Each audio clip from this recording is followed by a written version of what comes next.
the mission of social mobility, one of the very best at helping people move ahead from generation to generation. And that's borne out by the data. So that's how I came across St. Francis initially, is looking through the numbers.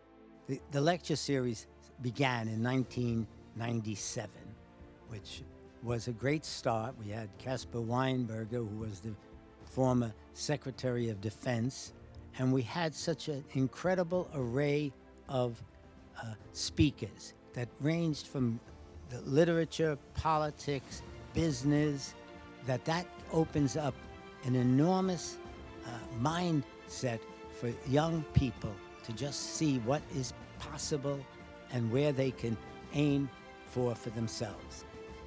Well, this college is known nationally for excelling at upward mobility.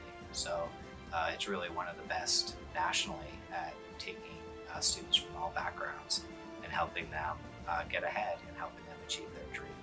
As it relates to this lecture today, all of the Volpe series, they bring different aspects of life and politics and education, etc., to the audience. You know, this one was a very good one because now we have a very high-ranking official in education which is obviously very special to us, come here and not only share his views, but I thought he was really good at listening, and particularly during the Q&A part, not just the dialogue with Miguel, our president, but with the students and listening to their questions very intently. And sometimes there was a little bit of a comment or request in the question, and in one case he actually said, "That's a great idea, I'll take that back." And I think that really resonated with the folks here today, and it certainly did with me.